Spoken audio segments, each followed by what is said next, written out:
आप देख रहे हैं जेके चैनल और मैं हूं महेंद्र जीत सिंह। सेक्स वर्कर्स जब इनकी बात आती है तो हर कोई इस शब्द से बचता दिखता है। वहीं अब सुप्रीम कोर्ट तक ये मामला है और सुप्रीम कोर्ट के बेंच में 3 जजेस इस बात को देख रहे हैं कि किस तरह से सेक्स वर्कर्स के बारे में सोचा जाए, किस तरह से उन्हें रिहैबिलिटेट किया जाए और उनकी सुरक्षा को मुहैया करवाया जाए। इस सब पे चर्चा करने के लिए हमारे साथ इस समय अंकुर शर्मा जी हैं, जो कि एडवोकेट हैं, क्योंकि हमसे ज्यादा जानकारी इनके पास होगी।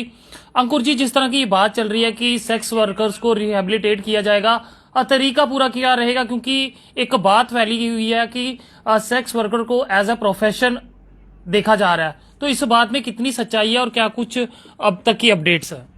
ये देखिए 25 मई 2022 को सुप्रीम कोर्ट में इस मामले को लेकर सुनवाई हुई थी, जहां पे जो सेक्स वर्कर्स के इश्यूज को एड्रेस करने के लिए एक पैनल कंस्टिट्यूट किया गया है, उसकी कुछ रिकमेंडेशंस को लेके वहां पे आर्ग्यूमेंट्स हुए। उस दिन कुछ जो रिकमेंडेशंस थी पैनल की, वो स्ट्रिक्टली कंप्लाई करें स्टेट्स और सेंटर भी और यूनियन टेरिटरीज भी, उसके लिए सुप्रीम कोर्ट ने जोर भरा था। लेकिन अब इस केस की जो सुनवाई है वो 27 जुलाई तक टल गई है। नेक्स्ट डेट ऑफ हियरिंग इसमें 27 जुलाई है। इन रिकमेंडेशंस के अगेंस्ट ऑब्जेक्शंस फाइल करना या कोई भी अपना जवाब देना, उसकी अनुमति केंद्र को सुप्रीम कोर्ट ने दी है। अभी कुछ भी फाइनल नहीं है, लेकिन हाँ कुछ ऐसी चीज़ें निकल के बाहर आई हैं जो अब चर्चा का विषय बन गई हैं, और ये वही चीज़ें हैं जो रिकमेंडेशंस दी गई हैं। देखिए, जो पैनल कंस्टिट्यूट किया गया था वो किस तरीके से ह्यूमन ट्रैफिकिंग को रोका जाए, किस तरीके से सेक्स वर्कर्स की रिहेबिलिटेशन की जाए, उसके लिए एक पूरा प्लान किस तरीके से बनाया जाएगा, उस संदर्भ में था। अब इसमें कुछ ऐसी रिकमेंडेशंस हैं जिनके ऊपर केंद्र सरकार को भी रिजर्वेशन है, जिस तरीके से सुप्रीम कोर्ट में उस दिन सुनवाई हुई थी। तो कुछ रिकमेंडेशंस को केंद्र सरकार मानने के लिए तैयार है, लेकिन कुछ ऐसी कंट्रोवर्शियल रिकमेंडेशंस हैं जिसपे केंद्र सरकार ने कहा है कि वी विल फाइल ऑब्जेक्शंस, हमें इस पे मंजूर अभी ये बात नहीं है। तो इसलिए पहली एक चीज़ ये कि हमें ये समझना है कि अभी कोई भी सुप्रीम कोर्ट का फैसला किसी भी विषय पर नहीं आया है। सुप्रीम कोर्ट की तरफ से कुछ इंसिस्टेंस थी कि आप कुछ रिकमेंडेशंस को स्ट्रिक्टली कंप्लाई करें, और वो बहुत फंडामेंटल रिकमेंडेशंस थी जिस पे कंप्लायंस करने की बात कही गई है। वो सेक्स वर्कर्स के right to live life with dignity article 21 और right to be treated with equality, क्योंकि कानून तो सबको एक ही दृष्टि से देखेगा, आर्टिकल 14 उस संदर्भ में थी। लेकिन मैं आपके और आपके दर्शकों के लिए वो कुछ रिकमेंडेशंस जिस पे सरकार ने अपनी आपत्ति जताई है, जिनको लेके ऑब्जेक्शंस भी फाइल की जाएंगी, वो मैं पढ़ देता हूं, जो प्रोबेबली सरकार ने नहीं मानी है और आगे 27 जुलाई को उस पर सुनवाई होगी। पहली, इस पैनल ने जो रेकमेंड किया था कि अगर sex worker is an adult और वो पार्टिसिपेट कर रहे हैं एक्टिविटी में विद कंसेंट, तो पुलिस को ऐसे सेक्स वर्कर्स के अगेंस्ट कोई क्रिमिनल एक्शन नहीं लेना चाहिए। इस पे आपत्ति जताई है। रिकमेंडेशन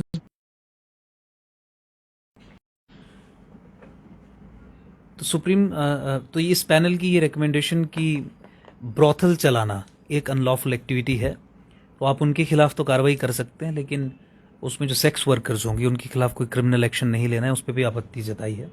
सुप्रीम कोर्ट की इस रिकमेंडेशन पे भी इस पैनल की इस रिकमेंडेशन पे भी आपत्ति जताई गई है, जहां पे ये पैनल रिकमेंड करता है कि अगर कोई सेक्स वर्कर अपने साथ हुए कोई भी सेक्सुअल ऑफेंस को लेकर पुलिस को कंप्लेंट करता है, तो पुलिस को तत्काल प्रभाव से तुरंत वैसे ही कार्रवाई करनी है जैसे कोई आम व्यक्ति कंप्लेंट करेगा। इस पर भी आपत्ति जताई है।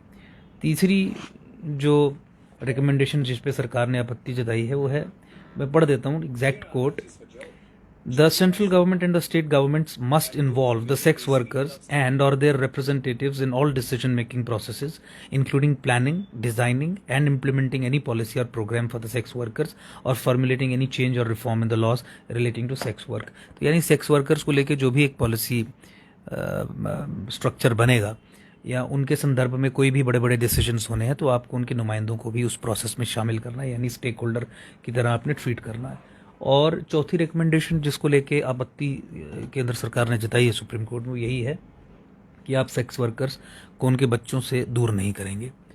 अगर पुलिस को ये शक है कि ये ट्रैफिक्ड चाइल्ड है, इनका बच्चा नहीं है या व्हाटएवर नहीं है, तो उसकी बाकायदा जांच की जा सकती है टू डिटरमिन कि भाई ये पेरेंट्स हैं या नहीं है। लेकिन आप ये नहीं कि सीधे आपने ट्रैफिकिंग के नाम पे मदर को और चाइल्ड को अलग कर दिया कि ये ट्रैफिक्ड चाइल्ड था या किसी और कारण को बता के, you will not separate them. तो फिलहाल ओवरऑल जो सुप्रीम कोर्ट में कार्रवाई हुई है वो इसी दृष्टिकोण से हुई है। देखिए पैनल की मंशा देखिए किस तरीके से है कि एक अंडरस्टैंडिंग है पैनल के दिमाग में, अदरवाइज भी जो जनरल कंसेंसस है कि जो सेक्स वर्कर्स हैं वो विक्टिम्स हैं, वो ऑफेंडर्स नहीं है। यानी कि जो गंगूबाई मूवी आई थी ये कहीं ना कहीं उसी से प्रेरित है। नहीं, प्रेरित नहीं, ये तो बहुत दशकों से ये ओपिनियन रहा है सरकार में भी, लोगों का, एडमिनिस्ट्रेशन में भी, और तमाम जितनी पॉलिटिकल पार्टीज भी हैं। आप इनके आधिकारिक स्टैंड देखें, ऑफिशियल पोजीशंस देखें, तो आपको ये बात समझ आएगी कि ये एक जनरल कंसेंसस है कि sex worker is a victim. वो कोई मुजरिम नहीं है, वो कोई क्रिमिनल नहीं है, वो कोई ऑफेंडर नहीं है। उसकी परिस्थितियाँ इस तरीके की थी कि इस तरीके का निर्णय उसे लेना पड़ा कि फ्लैश ट्रेड में वो आ गए। आपने एक मूवी का जिक्र किया, उसमें जो लीड रोल में है वो देखिए किस तरीके से ट्रैफिक होके ब्रॉथल तक पहुंचती है। तो अगर आप जिस तरीके से वो ट्रैफिक होके ब्रॉथल तक पहुंची है, या somebody who is a victim of human trafficking is a victim, वो विक्टिम है, वो ऑफेंडर नहीं हो सकता है। इस पैनल ने ये भी कहा है कि इन्हें कैसे हम रिहेबिलिटेट कर सकते हैं, उस पर भी हमें चर्चा करनी है। तो एक पॉजिटिव चीज़ है। ह्यूमन ट्रैफिकिंग को किस तरीके से रोका जा सकता है, कैसे सुनिश्चित किया जा सकता है कि सेक्स वर्कर्स और अधिक प्रोड्यूस ना हो और ज़्यादा विक्टिम्स ना बने ऐसे प्रोसेस के कि they end up becoming selling their flesh and become sex worker. तो ये बेसिकली ह्यूमन ट्रैफिकिंग को कंट्रोल करने के लिए और सेक्स वर्कर्स की रिहेबिलिटेशन करने के दृष्टिकोण से ये पैनल बनाया गया था, जिसमें फिलहाल एग्जिस्टिंग प्रॉब्लम को एड्रेस करने के लिए कुछ रिकमेंडेशंस दी गई। कुछ रिकमेंडेशंस सरकारों ने मान ली हैं, कुछ पे सुप्रीम कोर्ट की इंसिस्टेंस थी कि स्टेट्स और यूटीज इन रिकमेंडेशंस को माने, कुछ पे सरकार की आपत्ति थी। तो जो आपत्तिजनक थी वो मैंने आपको बता दी। अब 27 जुलाई को मामले की आगे सुनवाई होगी, उसके बाद फाइनल हियरिंग प्रोबेबली जिस स्टेज पे पहुंचेगी, कोई फैसला आएगा, तो फिर आप कह सकते हैं कि सुप्रीम कोर्ट ने कुछ निर्णायक इसमें कह दिया है। अभी तक मामला चल रहा है, नथिंग इज फाइनल। मैं आपसे एक अहम बात जानना चाहूंगा, जिस तरह से कहा जा रहा है कि रिहेबिलिटेट किया जाएगा, जो इस प्रोसेस में बिजनेस में ऑलरेडी हैं या इस तरह का काम कर रहे हैं, तो क्या उन्हें अनुमति मिलेगी कि इस तरह का काम वो आगे भी करते रहें? नहीं, ऐसी कोई रिकमेंडेशन नहीं है, लेकिन इतना ये कहा गया है कि आप इन्हें फिलहाल क्रिमिनल्स की तरह ट्रीट नहीं करेंगे क्योंकि ये विक्टिम्स हैं। इस तरीके की एक बैकग्राउंड में एक अंडरस्टैंडिंग है। उन्होंने कहा है कि ब्रॉथल चलाना एक अनलॉफुल एक्टिविटी है, लेकिन जब मान लीजिए आप ब्रॉथल पर रेड करते हैं तो आप ब्रॉथल के ओनर को, जो वहाँ पे वो एक ऑर्गेनाइज्ड फ्लैश ट्रेड चला रहा है, उस पर कार्रवाई करिए। जो वहाँ पे सेक्स वर्कर्स हैं उनके खिलाफ क्रिमिनल एक्शन आप नहीं लेंगे। इस तरीके की चीज़ है। दैट डजंट मीन कि कोई प्रोफेशन की तरह या प्रॉबेबली कोई ऐसी अनुमति मिल गई है आप कर सकते हैं। देखिए, कंसेंटिंग एडल्ट्स अगर हैं तो उनके खिलाफ तो कानून के हिसाब से अभी भी कोई कार्रवाई नहीं हो सकती। एक ऑर्गेनाइज्ड चीज़ को डिस्टिंग्विश किया गया है फ्रॉम दोज पीपल, वो जो उस ऑर्गेनाइज्ड एक्टिविटी में पॉन्स की तरह इस्तेमाल किए जा रहे हैं। तो पैनल की अंडरस्टैंडिंग ये है कि ये विक्टिम्स हैं, ये दे आर बीइंग यूज्ड, ये ट्रैफिकिंग के मारे हैं, विक्टिम्स हैं, परिस्थितियों के मारे हैं। समाज में इन्हें वो जगह नहीं मिली, तभी इस तरीके की एक प्रोबेबली बहुत जैसे एक अनडिग्निफाइड प्रोबेबली चीज़ पिकअप की परिस्थितियों के कारण। तो कैसे रिहेबिलिटेट किया जा सके, कैसे ट्रैफिकिंग को रोका जा सके वो, लेकिन कहीं ये नहीं, रिकमेंडेशंस को पढ़ के भी मुझे नहीं लगा कि सुप्रीम कोर्ट ने ये कह दिया कि आप ब्रॉथल्स बना सकते हो, हर जगह ब्रॉथल्स के अगेंस्ट तो सुप्रीम कोर्ट ने, इस पैनल ने क्लियरली कहा है कि वो एक अनलॉफुल एक्टिविटी है, that can not be done. Individually नहीं कह सकते कि इस चीज को बढ़ावा दे सके। अगर ब्रॉथल्स को नहीं किया जाता तो इंडिविजुअली को भी बढ़ावा नहीं देना होगा। इंडिविजुअली बढ़ावे की बात नहीं, उसमें कानून तो साफ है। अगर आप एडल्ट हैं, कंसेंटिंग पार्टनर हैं, तो कानूनी तौर से आपके खिलाफ कोई कार्रवाई नहीं हो सकती। अगर किसी को लगता है कि देखिए हर चीज़ को सोल्यूशन कानून से नहीं आएगा, मान लीजिए आपको लगता है कि भाई कुछ लोग हैं जो इंडिविजुअल लेवल पे इस तरीके की या कोई इमोरल एक्टिविटी कर रहे हैं, तो कानून बना के उन्हें ऑफेंडर डिक्लेयर करके आप, मुझे नहीं लगता कि उस चीज़ से बाहर निकाल पाएंगे। मतलब परिस्थितियां ऐसी हैं कि अल्टीमेटली ऐसा एक अनबिकमिंग इमोरल एक्ट में आपको इंडल्ज होना पड़ रहा है। समाज की भी रिस्पॉन्सिबिलिटी बनती है कि किस तरीके से इन लोगों को हम इस चीज़ से बाहर निकालें। तो उस चीज पे अधिक फोकस करने की कोशिश की जा रही है पैनल के द्वारा, जो रिकमेंडेशंस दी गई हैं, क्योंकि इन्हें विक्टिम समझा जाता है। तो आप काउंसलिंग करके रिहैबिलिटेशन में तो बहुत सारी चीजें आ जाएंगी। हो सकता है अधिकारी नियुक्त किए जाएं, पूरा एक सिस्टम बनाया जाए। I don't know the details, क्योंकि वो भी तो सामने आएंगी। लेकिन जहां तक ये बात है कि कंसेंटिंग एडल्ट्स अगर हैं तो देन क्रिमिनल एक्शन नहीं उनके खिलाफ आप लेंगे। यानी कि अगर बात करें कोई कपल किसी होटल में जाता है तो पुलिस उन्हें पकड़ सकती है या नहीं? नहीं, वो तो पहले भी नहीं पकड़ सकती थी, अभी भी नहीं पकड़ सकती। कपल इन द सेंस कि ठीक है अनमैरिड आप कह रहे हैं, लेकिन अगर वो 18 साल से ऊपर हैं, एडल्ट्स हैं, अपनी मर्जी से आउट ऑफ फ्री विल वो वहाँ पे गए हैं, कंसेंटिंग एडल्ट्स हैं, तो कानून के हिसाब से तो कोई कार्रवाई नहीं की जा सकती। आपने देखा यहाँ तो माँ बाप चीख से चिल्लाते रहते हैं, जो इंटर रिलीजन या माँ बाप की मर्जी के बिना जो शादियां होती हैं, हाई कोर्ट तो उन्हें प्रोटेक्शन ग्रांट करता है सिर्फ इसी ग्राउंड पे कि 18 साल से ऊपर हैं और ये कंसेंटिंग एडल्ट्स हैं, ये आउट ऑफ फ्री विल साथ रहना चाहते हैं, शादी की है इन्होंने 18 साल से, तो हाई कोर्ट्स जो कॉन्स्टिट्यूशनल कोर्ट्स हैं उन्हें प्रोटेक्शन ग्रांट करते हैं। कानून इस तरीके का है। अब जो वो निर्णय लिया उस लड़के ने या लड़की ने, जो भी अपने परिवार के विरुद्ध जाके शादी करने का, उस इशू को एड्रेस करने के लिए अगर आपको लगता है कोई निर्णय गलत है तो काउंसलिंग एक माध्यम हो सकता है, उनसे बातचीत एक माध्यम हो सकता है, अवेयरनेस के जरिए चीज़ें पता चल सकती हैं। ज़रूरी नहीं है कि हर चीज़ को आप कानून और कोअर्शन या जेल में डाल के निपटारा कर सकते हैं। तो इसी तरीके की अप्रोच मुझे लगता है कि इस पैनल की सेक्स वर्कर्स को लेके है।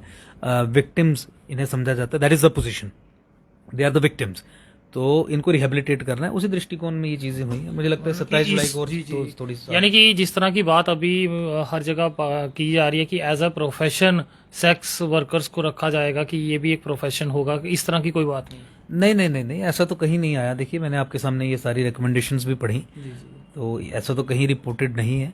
और अभी तो सुप्रीम कोर्ट में मामला चल रहा है। अभी तो मैं आपको ये कहूं कि भाई सुप्रीम कोर्ट ने तो ऑब्जेक्शंस मांगी, ये पैनल की रिकमेंडेशन है, सरकार को इसके विरोध में क्या कहना है। अभी तो वो चीज हुई, अभी तो नथिंग डेफिनेटिव हैज कम।